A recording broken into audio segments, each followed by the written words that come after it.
10h59. Você está na ZYD 510, FM Estéreo 96,7. Atenção! O programa a seguir é uma produção independente e todo o conteúdo é de responsabilidade de seus idealizadores.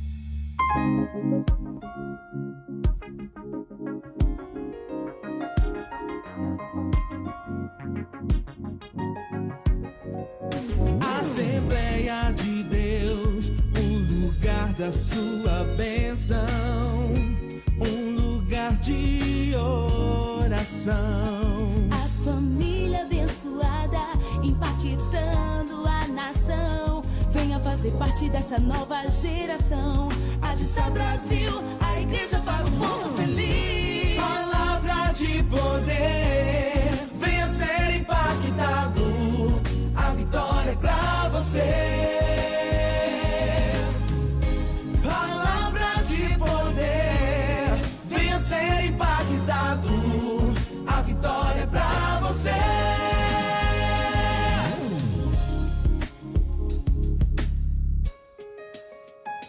Assembleia de Deus, o lugar da sua bênção, um lugar de oração. Palavra de poder, venha ser impactado. A vitória é pra você. Palavra de poder, venha ser impactado. A vitória é pra você. Adissa Brasil. O Deus de milagres vai tocar agora. Os sonhos que você não sonha mais. A tua família será tocada. Boa noite, São Paulo. Boa noite, Brasil. A graça e a paz do nosso Senhor e Salvador Jesus Cristo estejam com todos vocês, nossos ouvintes queridos. Nós estamos iniciando mais um programa em busca de um milagre, oferecimento da Adissa Brasil, Assembleia de Deus em Santo Amaro, que fica localizada ali na rua João Alfredo 527, no centro de Santo Amaro. E você sempre é o nosso convidado para participar pessoalmente dos cultos da Adissa Brasil, toda terça-feira, 15 horas, 19h30. Quinta-feira, o culto do Sobrenatural de Deus, quinta-feira, às 19h30. E no domingo temos 2 horas, 2 horários de culto, né? 9h30 da manhã e também às 18h30 da tarde, o culto de celebração da família com o nosso querido pastor Galdino Júnior, o qual manda um abraço para todos nesta noite. Esta noite é uma noite muito especial, estamos aqui reunidos aqui na nossa bancada com doutor professor Neemias Melo, Wander Simões, apóstolo Carlos Silva, que muito nos honram nesta noite. E nós estamos aqui para entrevistar o nosso querido professor Neemias Melo. O professor Neemias Melo é um advogado especialista em danos morais, professor universitário em cursos de graduação e pós-graduação de Direito, palestrante, parecesista, conferencista e autor de várias obras jurídicas. Olha só, então está conosco aqui nesta noite professor Neemias Melo, e quem eu já o cumprimento. Boa noite, professor Neemias. Boa noite, pastor Reinaldo. É uma satisfação imensa estar aqui nessa bancada representativa, né? Muito agradável estar aqui com o Wander, com o apóstolo Carlos Silva e poder contribuir com alguma informação a respeito desse tema que é tão presente no nosso dia a dia e que muitas pessoas às vezes até sofrem algum tipo de lesão, digamos, moral, e muitas vezes nem sabe que tem direito a eventualmente reivindicar uma reparação. Perfeito. Eu creio que essa noite será uma noite de informações importantes para todos nós. Estaremos aprendendo aqui com o nosso querido professor Neemias Melo. Está comigo também, ao lado do professor Neemias, o nosso querido Wander Simões. Boa noite, Wander.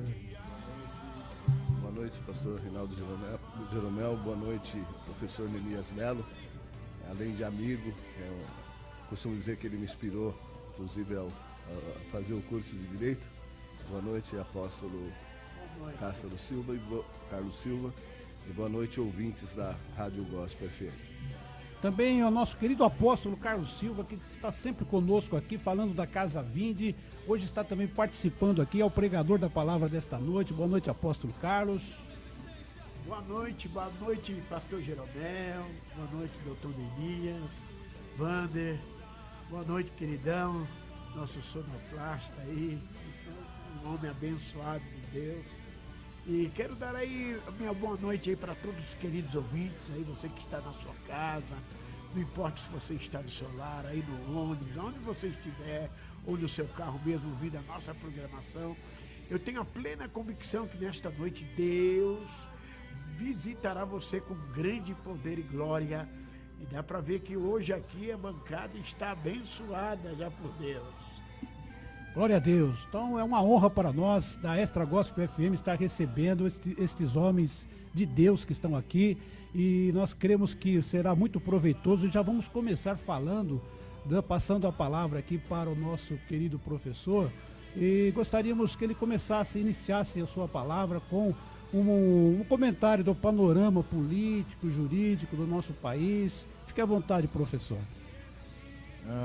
Falando da questão política, é algo que esse ano todos nós vamos ter que refletir muito para saber escolher, porque, enfim, todo o poder emana do povo, diz a nossa Constituição.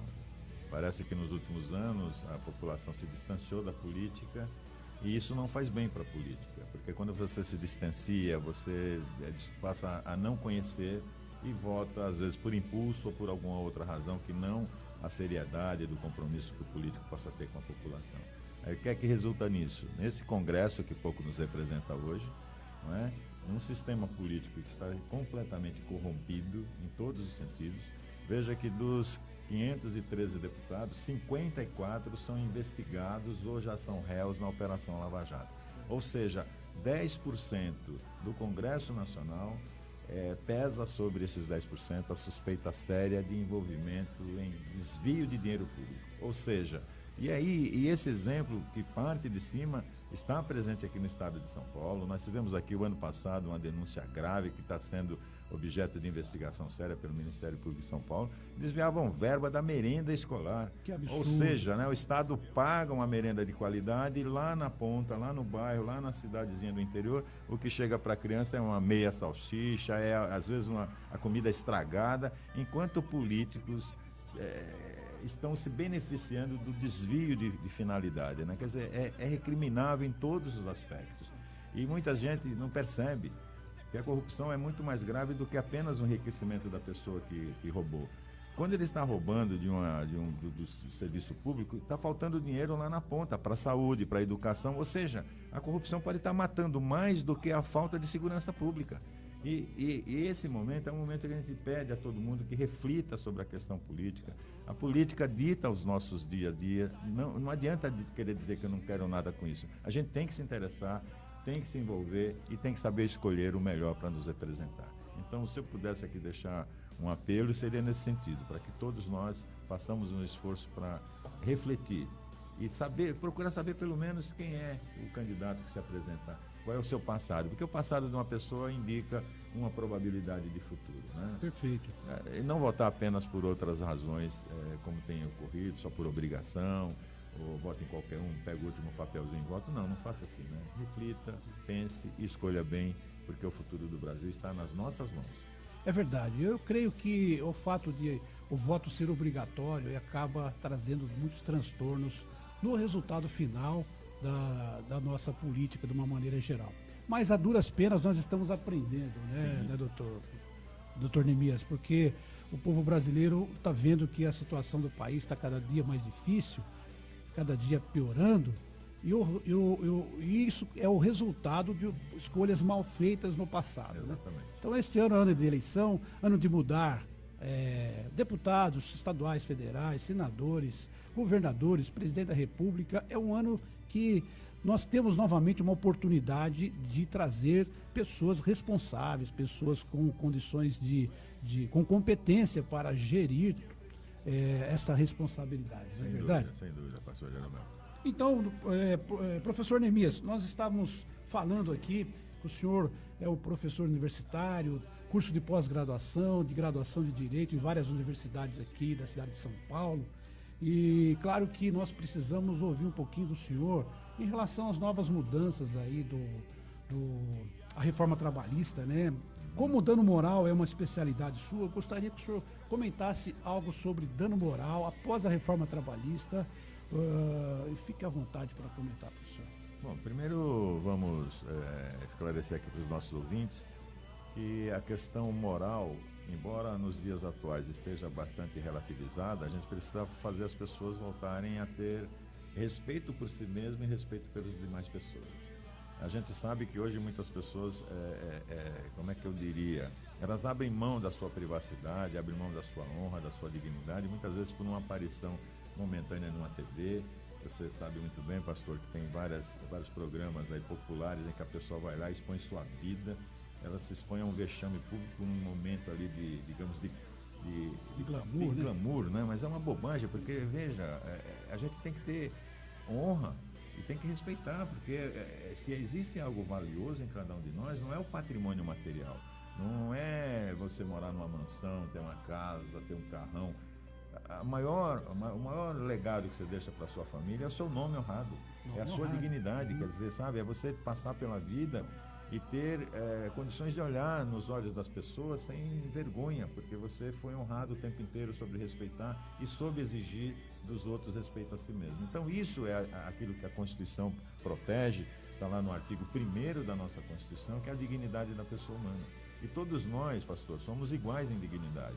O senhor, eu, Wander, o apóstolo Carlos Silva, ou o nosso gerente de som, que faz tudo aqui, engenheiro e outras coisas mais, né?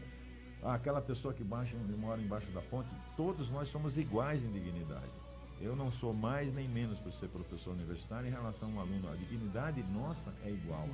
E é preciso que se respeite isso. Infelizmente, nas relações da nossa sociedade moderna, muitas vezes nós somos violados.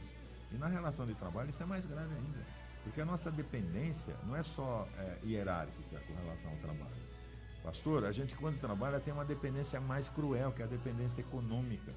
Eu dependo do trabalho para sobreviver. Qual de nós que somos trabalhadores não dependemos do trabalho como um projeto de vida? É através do trabalho e do eventual crescimento que eu vou projetar minha vida para o futuro, como eu vou educar meus filhos, como é que eu vou construir, reformar minha casa, enfim, como é que eu vou poder ter um carro mais novo. Tudo depende do emprego, tudo depende do trabalho. Então a dependência não é só hierárquica, estou lá e tenho que obedecer. É pior do que isso. É econômica, que te prende a uma atividade. O que se espera é que o patrão, além de explorar a sua mão de obra, explorar o seu trabalho, tenha respeito por você também, né? O trabalhador é uma troca pela qual você presta um serviço e você recebe a contraprestação pecuniária. Mas olha só, se eu dependo do emprego, pastor, eu acabo às vezes me submetendo a coisas que em condições normais não me submeteria. Porque olha, como é que eu vou reagir se o patrão... Olha, recentemente, estamos no século XXI, já quase metade do século XXI, o senhor acredita que há dias atrás uma empresa de São Paulo foi condenada porque colocava câmeras de vigilância no banheiro? Que absurdo. Gente, um absurdo. Quer dizer, você como trabalhador tem que expor sua vida, sua intimidade, porque já pensou, você vai ao banheiro e tem uma câmera filmando? A empresa, na sua defesa, disse, escuta, mas nós não divulgamos as imagens. Não interessa se divulga ou não divulga. Eu estou sendo exposto. E foi descoberto, tinha câmeras escondidas. E foi descoberto, por acaso, o Ministério Público do Trabalho ingressou com ação por dano moral coletivo. O que é dano moral coletivo? Quando uma empresa só ou uma pessoa só causa dano a uma coletividade. Sem prejuízo de que cada pessoa possa entrar até com a sua própria ação. Mas veja, revista íntima. Imagine hoje, por que você, como trabalhador, tem que se submeter à revista que exponha você a um vexame? O patrão tem o direito de defender o seu patrimônio? Tem, sem dúvida nenhuma. Mas o trabalhador tem o direito de ser respeitado. Então existem formas de controle, não é? Então às vezes o empregador, por economia, não faz investimento e quer submeter às vezes o trabalhador a situações que o expõem a risco, expõem a perigo, não é? E expõem a danos inclusive do ponto de vista moral. Essas coisas todas é o que tem feito com que a Justiça do Trabalho tenha punido de maneira severa. Porque a ideia do dano moral, pastor, eu sei que estou me estendendo, mas era importante fazer essa introdução. Não, importante, fica à vontade. O dano moral tem duas finalidades, né? Compensar a vítima que sofreu aquela agressão, compensar ela, porque não tem como restaurar a dignidade de uma pessoa, não tem como restaurar a honra. Depois jogaram a sua honra na lama, não tem mais o que fazer, não é? Então a ideia é a indenização compensar você pelos sofrimentos. Mas uma função que eu reputo muito mais importante é punir o ofensor. Para que punir o ofensor? Para que ele não volte a fazer aquilo. Então, na verdade, tem esse caráter que a gente fala caráter dúplice, né? Compensar a vítima e punir o ofensor. Por isso que muitas vezes a gente defende que as condenações devem ser elevadas, não pode ser uma condenação pífia. O que seria R$5.000 para uma grande instituição? Às vezes é nada, não faz nem cosminha, né, digamos assim, no bolso. Então a gente defende também que as indenizações têm que ser de valor significativo, para que possa pesar no bolso do empresário. Porque a parte mais sensível do empresário é o bolso, né? Para ter um efeito educativo. Exatamente, né? exatamente. Para aprender a não causar mais o mesmo dano. Exatamente. Muito bem. E em relação à reforma trabalhista, professor, a reforma trouxe modificações significativas e eu gostaria também que o senhor comentasse um pouquinho das principais modificações da reforma trabalhista. Perfeito. Olha, nenhuma lei vai ser a lei ideal, né? Eu até costumo às vezes brincar com meus alunos, falo, a lei ideal seria a lei que mamãe baixasse se ela fosse a presidente. Porque mamãe não entende nada de direito e ia falar para mim, meu filho, que lei eu faço? Eu fazia a lei, seria a lei ideal, né? Não dá para ter uma lei ideal, porque você tem, são 513 deputados, nós mencionamos agora há pouco, 81 senadores, portanto qualquer projeto que chega no Senado ou na Câmara acaba sofrendo alterações, inclusões, supressões, não é? E ali é uma multiplicidade, e não dá para sair uma lei ideal. A reforma trabalhista tem até alguns aspectos positivos, mas eu prefiro falar dos negativos. Por exemplo, criou um mecanismo pelo qual, se eu receber menos, hoje algo em torno de R$ 2.700, eu não posso ser beneficiário da justiça gratuita. Mas olha só, se eu recebo mais que R$ 2.700, eu vou ter que pagar custas para ingressar na Justiça do Trabalho para defender meu direito. Ou seja, eu vou ter que pagar para o judiciário. Isso não existia. Não é? Eu pedi a justiça gratuita, o juiz poderia conceder. Hoje a lei diz que se eu ganho acima de 2.700, o juiz não tem prerrogativa de avaliar se eu sou merecedor ou não desse benefício. Então é horrível isso, porque o fato de alguém ganhar 2.700 não significa que ele seja rico. Não significa, ele está desempregado e vai pagar custas num processo onde ele vai buscar o direito dele. Sabe, muitas vezes está faltando leite em casa, está faltando feijão, arroz, ele vai ter que pagar custas. E mais grave do que isso, se tiver uma perícia, ele vai ter que pagar uma perícia. Perícia é cara, pastor. Não tem nenhuma perícia que não custe 4, 5 mil reais. Como é que esse trabalhador vai pagar a perícia para fazer valer o seu direito? E olha só que mais grave ainda, se ele perder a ação por alguma razão, ainda vai ser condenado a pagar honorários do advogado da parte contrária. Então é pernicioso, eu digo isso. Uma outra coisa também que é muito condenável é que foi incluído um artigo na Constituição tabelando o dano moral. Tabelando, como se a minha dignidade fosse mais importante que a sua, se o meu salário é maior que o seu. Não tem sentido. Né? Então, quer dizer, pensa assim, olha, se você for um trabalhador, digamos, braçal e ganhe um salário mínimo, o juiz está limitado a dar a você uma indenização pecuniária proporcional ao seu salário. Agora, e se eu ganho 30 mil, proporcional ao meu? Então é assim, eu poderia ter uma indenização de 100 mil porque ganho 30 e você de 5 mil porque ganha 1.000. É querer tabelar a honra das pessoas em razão do salário. Isso eu disse inicialmente, a honra nossa é igual. Né? A minha honra é tão valorosa quanto a honra da minha empregada doméstica, ou do meu vizinho, ou sei lá, do manobrista do estacionamento. Nós somos iguais em honra e dignidade. Não dá para dizer, pastor, que o senhor é mais honrado ou menos que eu, independentemente da função que a gente cumpre. Então veja o seguinte, a reforma trouxe algumas coisas que estão inclusive sendo discutidas no Supremo Tribunal Federal, porque houve o questionamento da constitucionalidade de algumas medidas. Essa da justiça gratuita ia até entrar em pauta essa semana no Supremo e acabou sendo teve um pedido de vista, retirou, porque veja, como excluir da possibilidade do juiz avaliar se você merece ou não o benefício da gratuidade de justiça. Não é? Então, tem alguns aspectos negativos, mas estão sendo objetos de correções, sejam através do próprio judiciário que pode fazer isso, e até por um projeto de lei que existe hoje, interesse de alguns deputados em apresentar um projeto para corrigir algumas distorções. Só um detalhe, o governo percebeu que tinha errado, tanto que logo que a reforma foi aprovada, 2 dias depois baixou uma medida provisória para corrigir algumas distorções. Só que a medida provisória tem prazo de validade, ela venceu e caiu, e a gente ficou com aquilo que nós falamos no mundo jurídico, de insegurança jurídica. Por quê? Porque hoje está valendo uma lei, amanhã vem uma medida provisória, passa a valer ela cai e volta a valer a lei. Gente, os próprios juízes estão reclamando, porque como é que ele pode proceder hoje se amanhã não sabe como é que vai ficar, né? Então, esperemos que essa situação se resolva, mas é bastante... Inclusive, essa semana teve uma notícia aí que um juiz lá no Rio de Janeiro condenou um trabalhador a pagar uma sucumbência relativamente alta. Ele falou, como é que vai pagar? O cara está desempregado, entrou na justiça para reclamar seu direito, ainda tem que pagar a sucumbência. Não, algumas coisas que fizeram é como se, eu então, diria acho assim... que faltou bom senso. Faltou bom senso. Do legislador, faltou bom senso...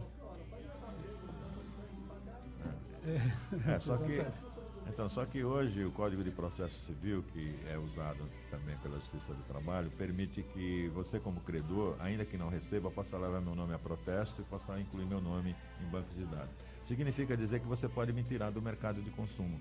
Como é que amanhã eu vou poder trocar minha geladeira? Como é que amanhã eu vou poder trocar a televisão?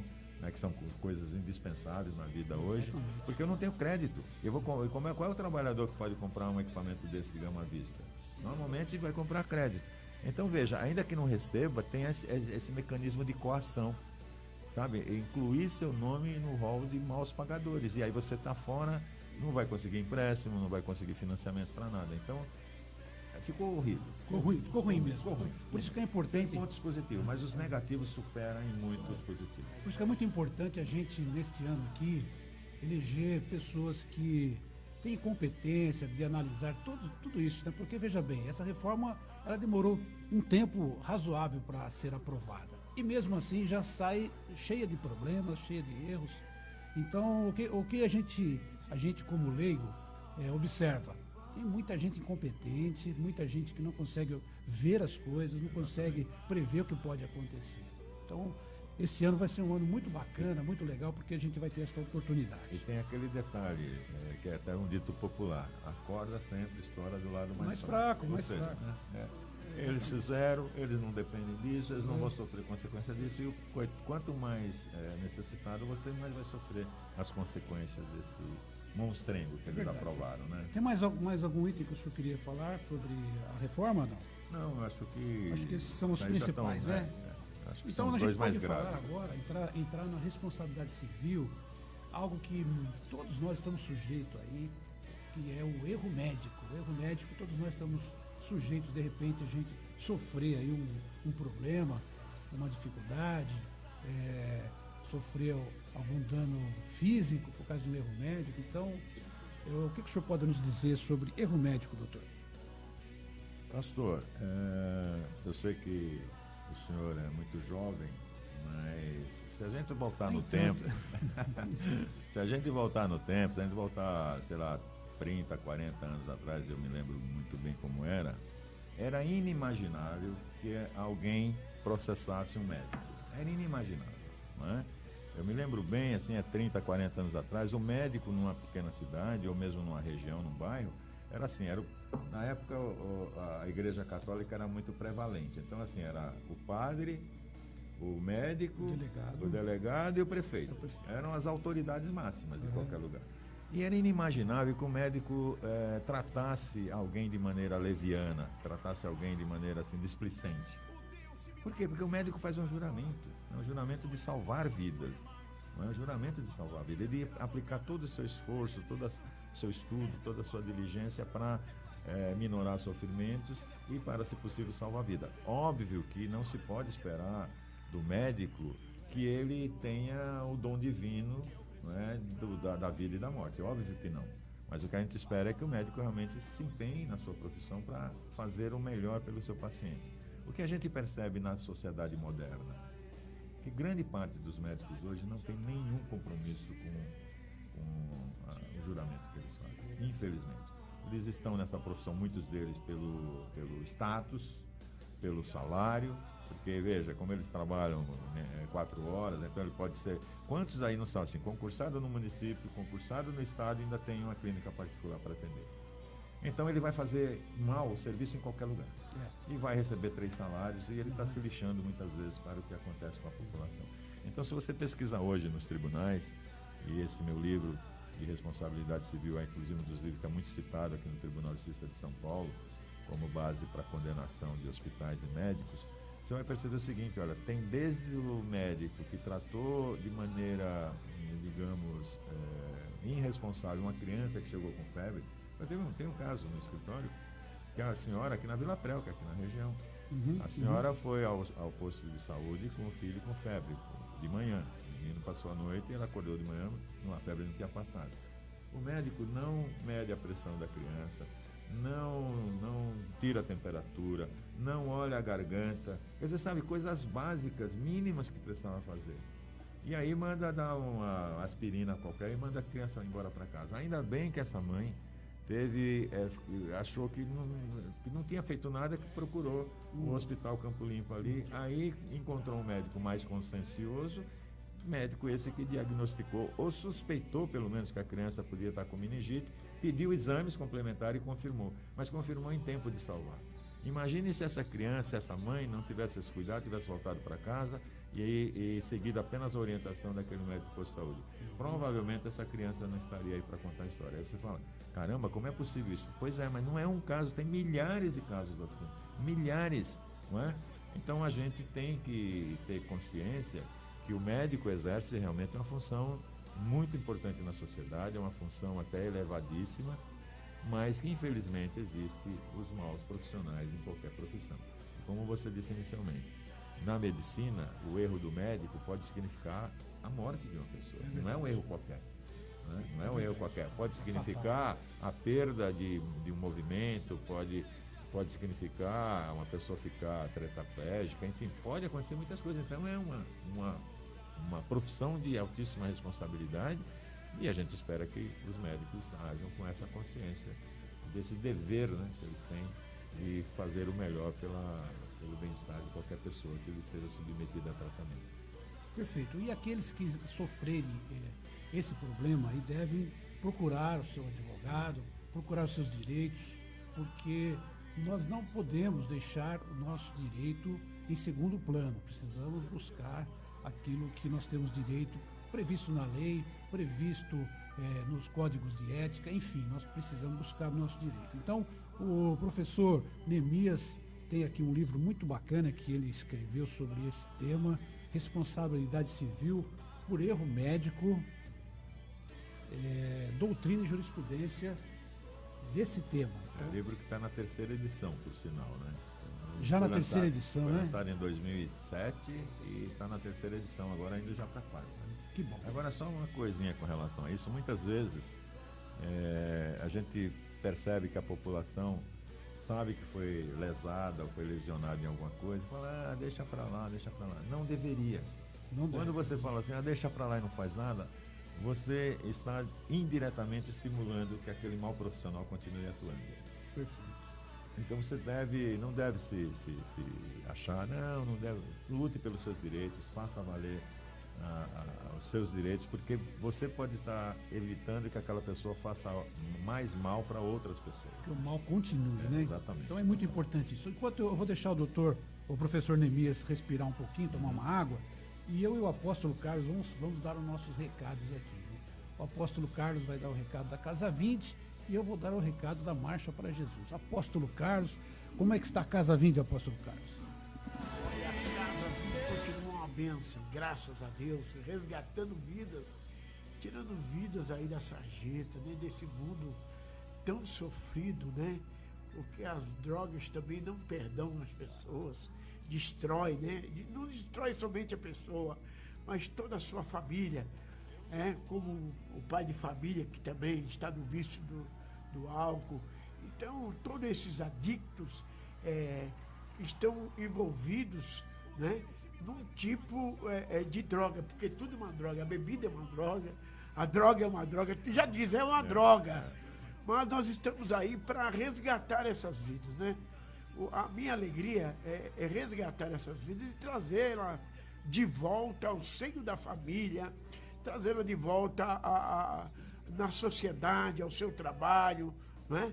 Então esse é o trabalho da Casa Verde e temos obtido um resultado espantoso. Esse resultado é sobrenatural e esse resultado que o Senhor tem nos dado com essas recuperações, essas pessoas que têm ido e não têm retornado, nos traz muita alegria e o ânimo de dar continuidade. É por isso que existe a Casa Verde. Se você tem uma situação na sua casa, na sua família, eu quero dizer a você, eu vou deixar o meu telefone para que você entre em contato comigo. Eu terei, olha, um imenso prazer em querer ajudar a você, a sua família, o seu filho, o seu marido, aquele que estiver necessitado desse tratamento, né? O meu telefone é 99-626-7777 ou 99626-7777, né? É o mesmo telefone que você possa entrar em contato comigo e eu estarei te ajudando aí, abençoando a sua vida. E lembrando também que toda segunda sexta-feira do mês nós temos a grande vigília da bênção na Casa Verde, né? E você também é o nosso convidado. Perfeito, apóstolo Carlos. Eu quero também aqui dar o nosso recado da Marcha para Jesus, que vai acontecer no dia 31 de maio, quinta-feira, feriado. Marcha para Jesus, edição 2018 em São Paulo. É o maior evento da Terra, doutor Neemias, é o maior evento da Terra.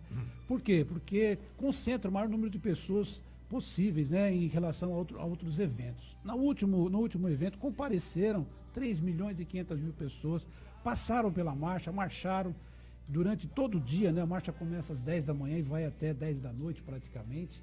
Durante todo o dia, uma grande multidão vai ali marchar para Jesus e com um propósito. Cada um tem um propósito, está a fim de buscar o seu milagre, necessitado de um milagre. E o nosso convite fica assim para toda a cristandade, não há placa de igreja, não há denominação, a Marcha para Jesus é de toda a cristandade e você é o nosso convidado a estar no dia 31 de maio na Marcha para Jesus. Não se esqueça, coloque na sua agenda, está pertinho dá para agendar e dá para participar. Aqueles que vêm de fora de São Paulo, aproveita o feriadão, sexta-feira vai conhecer o ponto turístico em São Paulo, que São Paulo tem N pontos turísticos muito interessantes, que vale a pena você conhecer. E no sábado vai comer uma pizza, uma comida diferente. São Paulo também tem. São Paulo é a capital gastronômica da América do Sul. E domingo você volta para casa tranquilo, satisfeito e abençoado. Então fica aí o nosso convite, tá bom? Mas nós estamos aqui falando hoje com o professor Neemias Mello, esse nosso querido professor universitário, de pós-graduação, de graduação em várias universidades aqui da cidade de São Paulo, e nos dá a honra nesta noite de estar conosco. E nós estamos aqui entrevistando o Dr. Neemias Mello. Tem muitos assuntos para a gente discorrer aqui com o Dr. Neemias, e talvez hoje não dê tempo da gente falar de todos. Então já fica o convite aqui para o professor Neemias voltar, tá bom, professor? Mas vamos seguindo então aqui. Nós queremos falar agora de assédio moral. Assédio moral, o mal do século. O que o senhor pode dizer, doutor Neemias, sobre assédio moral? Quais são os principais pontos aí que a gente pode observar em relação a esse tema? Professor Jeromel, o senhor acho que definiu bem. É o mal do século. É algo novo, porque veja, surge uma preocupação primeiro na França, na área da medicina psiquiátrica com relação a esse problema. Porque vamos dizer aqui rapidamente para o nosso público o que é o assédio moral. O assédio moral é aquela, digamos, aquela pressão que se exerce sobre um subordinado de qualquer ordem, não só no trabalho, pode ser aqui na igreja, o pastor em relação aos fiéis, pode ser na escola, o professor em relação aos alunos. Ou seja, o assédio moral vai se manifestar sempre que alguém tenha poder de mando sobre outros e usar esse poder de mando de maneira, digamos, opressora, de maneira a sufocar a pessoa. Então, surgem os primeiros problemas, então, porque cria um desequilíbrio nas pessoas. E aí, depois, o mundo jurídico passou a tomar conhecimento disso. Então, veja, estamos falando de uma coisa recente no direito. O direito romano, que é a nossa inspiração, tem mais de 2.000 anos. Mas olha, o assédio moral surge para o direito a partir do ano 1970. Começa a haver uma preocupação, no Brasil isso chega por volta do ano 2000, e é uma coisa muito presente nas relações de emprego, porque é aquele chefe que, digamos, oprime o trabalhador, e pode oprimir de várias formas, com palavras depreciativas, com isolamento, submetendo o funcionário às vezes ao isolamento na área de trabalho, fazendo às vezes uma concorrência predatória. Por exemplo, tem uma grande empresa de cervejas brasileira, em que uma das filiais dela aqui no estado de São Paulo, em Ribeirão Preto mais propriamente, fazia mensalmente uma reunião com os vendedores. E qual era o método que a empresa, através do chefete, adotava como, entre aspas, estímulo para aumentar a produção? Aquele que não atingisse as metas, os que não atingissem as metas, na reunião tinha que ficar sentado à frente do grupo com a camiseta escrita assim, javali. De javali alguma coisa, entendeu? Então, olha que absurdo. Então, você trabalhava o mês inteiro com qual preocupação? A preocupação de chegar na reunião no final do mês de avaliação, você está exposto ao ridículo diante dos seus colegas. Né? Cara, de ser humilhado. Então, olha que ambiente de trabalho, digamos, pernicioso. Você trabalhava o mês inteiro e aí você cria uma concorrência predatória. Verdade. Pastor Jeromel, vamos imaginar que eu, o senhor, o Vander e o apóstolo Carlos Silva fôssemos funcionários nessa empresa. Rapaz, eu iria, ou você, ou qualquer um de nós aqui, atropelar um ao outro para sair melhor na produção e não estar exposto àquela situação vexatória. Então você criava uma desagregação. As pessoas acabam querendo passar por cima do outro, porque é a sobrevivência pessoal. Na hora da sobrevivência pessoal, cada um de nós não vai pensar no outro, vai pensar em si mesmo. É da natureza humana. Agora, como é que um chefe de uma empresa até é multinacional, é uma empresa brasileira, mas é multinacional, permite que uma chefia faça esse tipo de desagregação entre os seus próprios funcionários? Ora, quer estimular a produção? É válido. Quer exigir do funcionário que ele produza mais? É válido. Mas crie estímulos positivos. Sei lá, dê prêmio para quem atinge as metas e não punição para quem não atinge. Claro. É isso, né? Então, ou seja, é uma forma extremamente, digamos, condenável de assédio moral. Ora, tem um grande banco, não vou aqui também citar nome porque não interessa, mas é o segundo, mas não vou dizer o nome, mas é o segundo maior banco brasileiro, né? Atualmente, já foi o primeiro, agora é o segundo, que olha só, numa agência na Praça da República em São Paulo, uma funcionária cujo chefe não gostava dela e a perseguia, ela acabou ficando grávida, depois que teve filho, tem o direito de afastamento por licença maternidade. Ela se afastou, evidentemente ele requisitou outra funcionária e botou no lugar para trabalhar. Quando essa funcionária voltou, como ela tinha estabilidade e não podia ser demitida, o que é que ele fez? Deixou ela sem atribuições, falou, tem uma sala no porão, ela ficou lá, olha, fica aqui, mas o que é que eu vou fazer? Não faça nada, fica aí. Pastor, se você ficar um dia sem fazer nada é uma coisa, agora começa a ficar um dia, 2, 3, você começa a sentir um nada. E num ambiente onde ele colocou que não tinha ventilação, não tinha iluminação natural, essa moça começou a perder a noção do tempo. Muitas vezes a segurança ia lá e dizia, olha, já são 8 horas da noite, você já devia ter ido embora, era às 5 o teu horário. Ela perdeu a noção, começou a ter problema de apetite, obesidade, não conseguia mais amamentar a criança. E sabe quem foi que alertou ela que ela estava sofrendo assédio moral? O médico, porque ela foi procurar um médico porque estava desencontrado, insônia, irritabilidade, uma série de coisas. O médico, ao começar a perguntar para ela o que estava acontecendo, ele falou, minha filha, o seu problema não é médico, o seu problema é psicológico, né? Porque você está sendo assediada moralmente. Então o assédio moral, ele tem uma forma, que eu diria assim, cruel de sujeitar aquele que é subalterno, às vezes, a situações degradantes.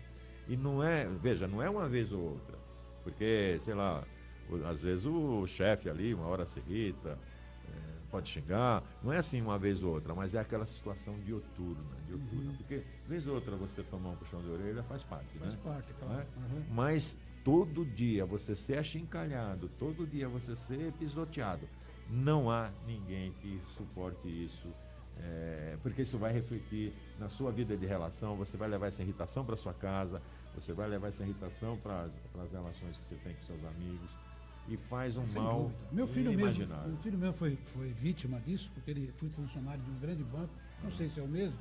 Talvez seja muito provável. Mas né, nas Wanda? reuniões que eles faziam no departamento, era um tratamento completamente inadequado, ofensivo.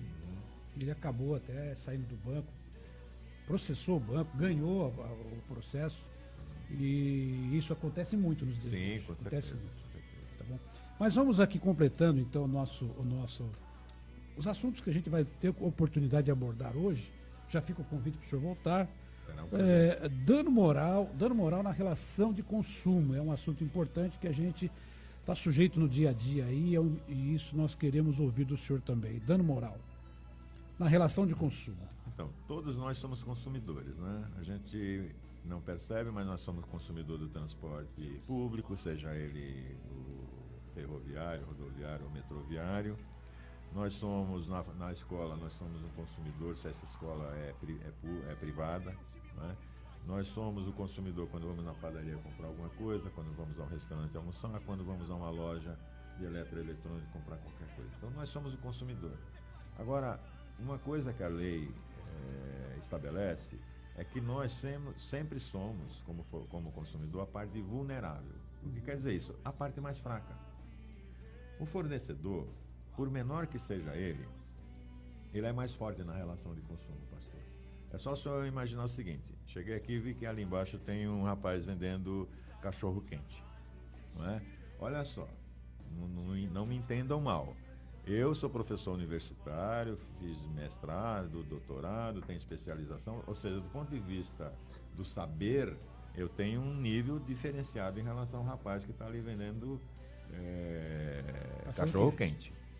Mas quem sabe como faz o cachorro quente e que qualidade tem, isso é ele, não sou eu. Que condição tenho eu de saber se ele não está usando uma salsicha vencida, se ele não está usando, se ele tratou a carrocinha dele com a higiene necessária, se não tem rato ali dentro. Então, gente, ele que tem o controle. Então, veja, na relação de consumo, não é o poderio econômico do fornecedor que vai diferenciar. O que diferencia é que ele tem o controle do que está acontecendo. Então, olha só, você vai agora, pastor, permita-me chamá-lo de você, claro, numa loja agora e compra um celular. Você só vai ligar esse celular na sua casa. É lá que você vai ligar ele e vai ver se ele funciona ou não. Você compra na confiança. Agora, quantas lojas aceitam você de volta a trocar o aparelho?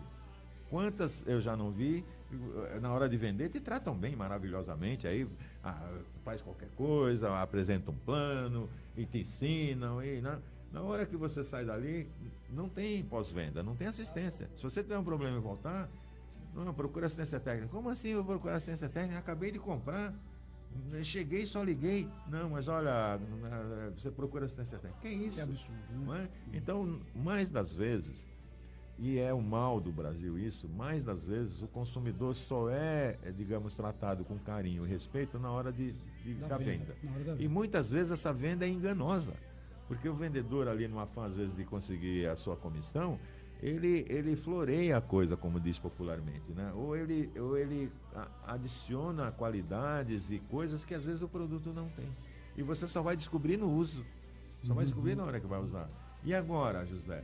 Fui enganado, como é que eu fico? Gente, quando você for enganado, procura seus direitos.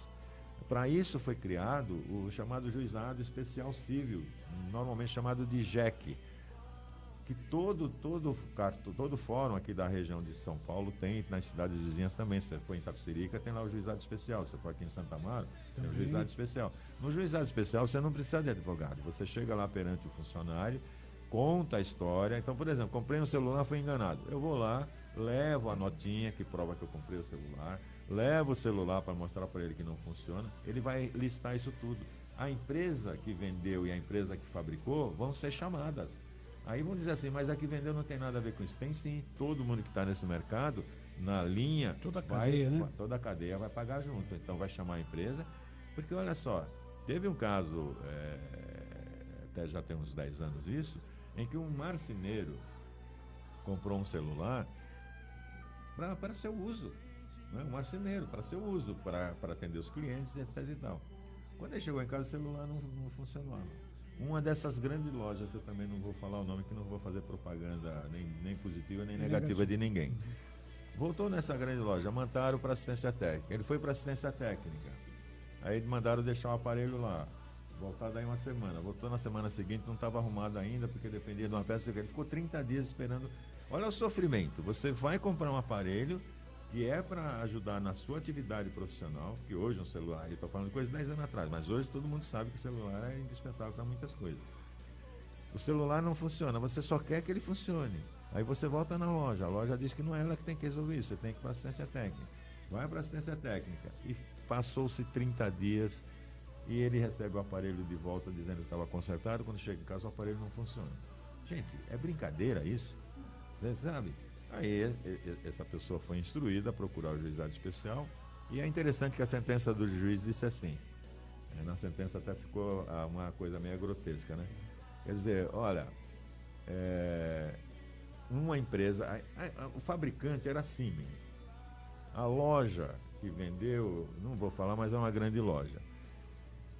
O juiz fala assim, qual era a dificuldade de trocar um aparelho? Um aparelho que custava, à época, R$232. Não é? Olha, a empresa apresentou a contestação. Contestação é quando a empresa vem e nega que aquelas coisas ocorreram. Então, ela contratou advogado para vir fazer a contestação. Apresentou recurso depois. O juiz diz, o que a empresa pagou ao advogado para vir defendê-la custa no mínimo 10 ou 20 vezes mais o valor do aparelho. Por que não trocou o aparelho? Pois é. Aí condenou a empresa em R$20 mil por danos morais, porque a pessoa sofreu isso, e uma condenação de obrigação de fazer, que a gente costuma dizer, que era trocar o aparelho sob pena de cada dia que não trocasse, custar R$200. Então, uma condenação justa, ao meu ver, porque, como eu disse inicialmente, a condenação por dano moral tem que ter esse sentido de pedagógico, né? Esse sentido assim, educativo. Para a empresa não fazer mais isso. Não se justifica, quer dizer, porque não trocou o aparelho do coitado, do infeliz que pagou, e nesse caso tinha pago à vista, inclusive, nem foi parcelado. Ele só queria a troca, só queria que o aparelho funcionasse, nem era a troca. Meu aparelho funcione. Pois é. Aí você, veja, é só pensar o seguinte, qualquer um de nós aqui temos seguro de carro, temos seguro de vida, temos seguro de casa. Gente, olha só, você não consegue falar com a seguradora. Se você tiver um problema, quem vai resolver é um intermediário que está ali no meio, né? Ou então, pensando em outra coisa, você comprou o carro zero, pastor Jeromel, eu sei que é verdade, o senhor comprou um carrão, né? R$300 mil só de entrada, É um profeta, esse homem é um profeta. Né? R$300 mil só de entrada, o carro. Faz uma profecia para mim. Agora, pastor, se amanhã der um problema no carro, você não consegue falar com o fabricante. Concorda? Você não consegue, não há como você falar com o fabricante. De jeito nenhum. Você vai ter que falar com a concessionária. Olha, então veja, é tão intrincado que quando surge um problema, a lei tem que ser a favor nosso, que somos aquele mais fraco. O coitado, que às vezes não sabe nem como resolver. Então, muitas vezes, tem pessoas que criticam o Código de Defesa do Consumidor, dizendo que ela criou muitas vantagens. Não criou muitas vantagens, é que a realidade é essa. A realidade, o empresário quer só lucro e não quer ser responsabilizado, às vezes, pelos problemas que surgem previsíveis e até possíveis de acontecer. Fez um monte de celular, pode sair com defeito, gente, é normal. Ninguém está criticando, vai acontecer. Mas o que a gente está criticando é o seguinte, porque a empresa não tem essa compreensão que vai acontecer e ela pode fazer o que deveria fazer, que era trocar. Não é? Perfeito. Ou então, assim, se o menino está ali voltando aqui no hot dog, se ele está vendendo, a gente espera que ele seja responsável. Que ele compre as coisas necessárias, que ele use a higiene necessária, porque é uma coisa de saúde pública. Posso comer aquilo, passar mal e ser internado, um monte de coisa. Então, a lei protege a gente, os chamados consumidores, independentemente se você é rico ou pobre, independentemente se você é analfabeto ou se você tem curso superior, porque em qualquer situação nós somos mais fracos. Né? Perfeito, professor. Então guarde bem esse nome, professor Neemias Melo. O professor vai estar sempre conosco aqui, trazendo esse tipo de informação e com muita alegria, nos honrou nessa noite e nós queremos agradecer pela presença dele aqui. O apóstolo Carlos vai trazer uma breve palavra agora e daqui a pouco a gente volta então para as considerações finais. Um manancial de vida. Vamos meditar na palavra de Deus.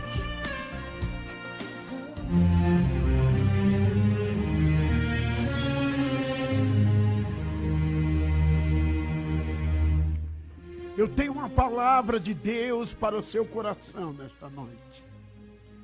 Uma palavra de fé. E quero eu lhe explicar por que Abraão recebeu o título de homem de fé. A Bíblia nos diz, no capítulo 22 de Gênesis,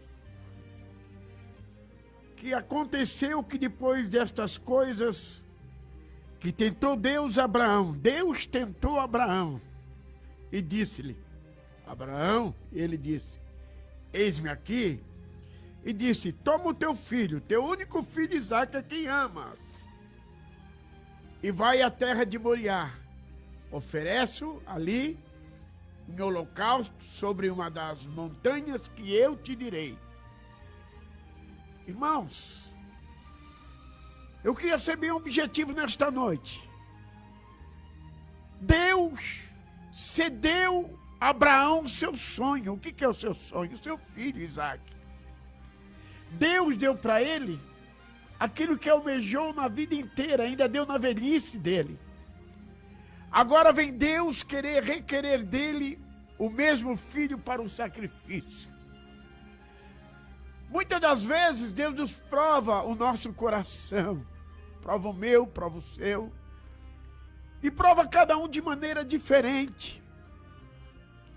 Para ver se na situação em que Deus muitas das vezes está nos provando e devemos ter um discernimento, Deus quer que eu e você superamos. Porque a fé é o firme fundamento das coisas que não são, mas já como se fossem. Isso é fé. É você acreditar no que ainda não está em tuas mãos, mas você crê que ele virá, que acontecerá. Então quero dizer a você, você que está triste, cabisbaixo, eu não sei como é que foi o teu dia hoje, as situações em que você tem vivido. Uma coisa eu quero te dizer, levante a tua cabeça nesta noite. Levanta a tua cabeça e tenha fé, seja com Abraão. Eu não sei, talvez não seria o homem para ser escolhido para Deus me pedir o meu filho. Eu amo muito as minhas filhas. Eu não sei se o doutor Neemias seria capaz de ceder o seu filho, o doutor Jeromel. Eu não sei. Mas uma coisa eu sei, que eu não seria capaz. E é por isso que ele se tornou homem da fé. Ele se tornou homem de multidões. Esta foi a vida de Abraão. Eu quero dizer para você que Deus sempre nos prova a mim e prova você dentro de um propósito. E o propósito de Deus é que no final de tudo isso ele tem uma exaltação para mim e para você. Creia nesta palavra, que no final tudo vai dar certo, porque tudo está nas mãos de Deus. Tudo está no controle de Deus. E certamente ele proverá tudo aquilo que está no teu coração. Que Deus te abençoe nesta noite, em nome de Jesus. Deus de milagres vai tocar agora. Os sonhos que você não sonha mais. A tua família será tocada. Creia nisso. Erga a tua voz. Neste momento, vamos unir a nossa fé. Vamos falar com aquele que tem o poder de nos abençoar, porque Ele é Deus. É momento de oração.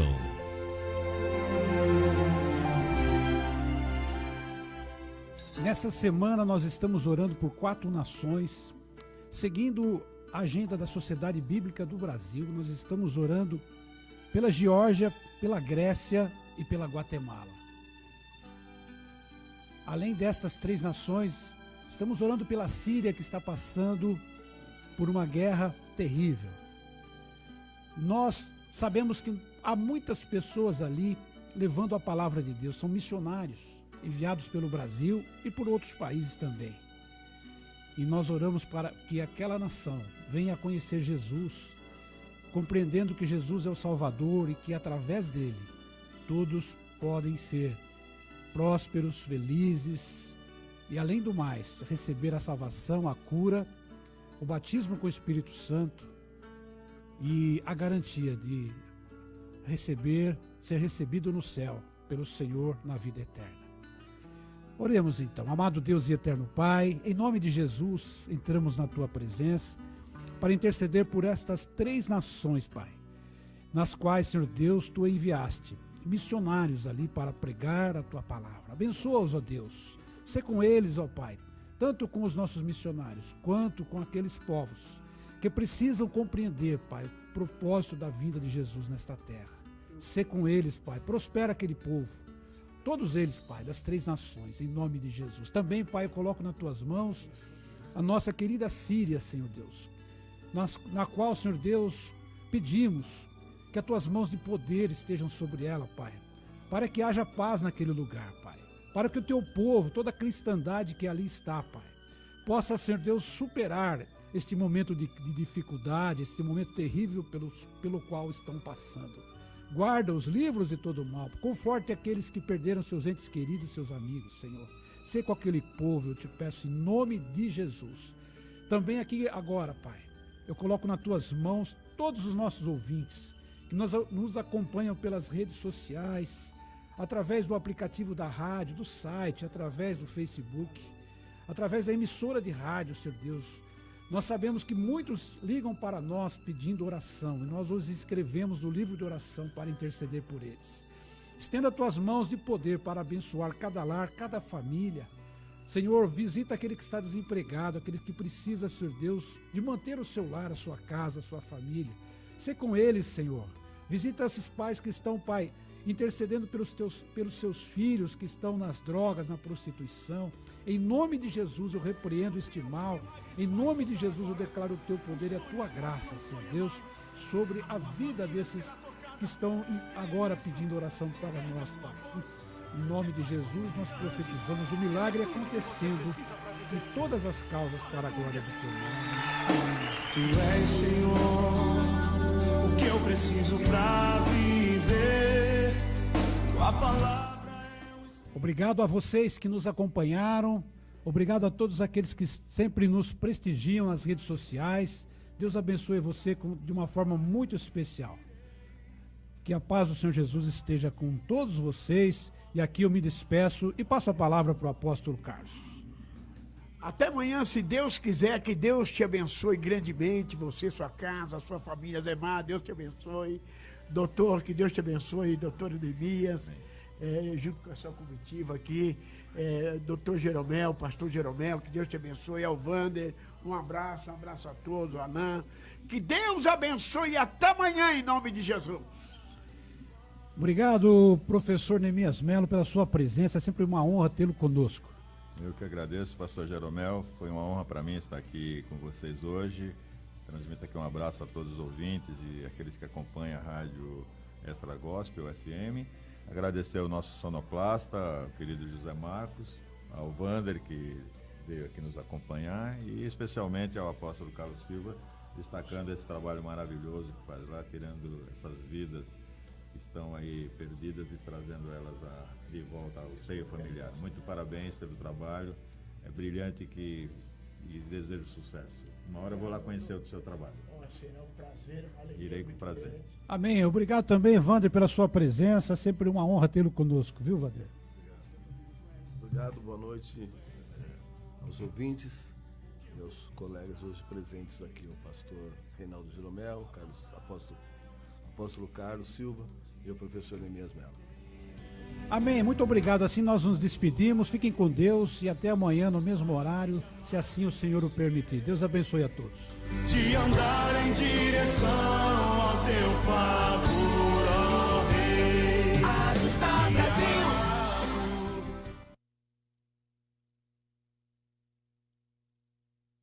Tá na Extra, tá com tudo. Extra FM. Atenção, pastores e toda a liderança de São Paulo. A Rádio Extra Gospel FM abre horário em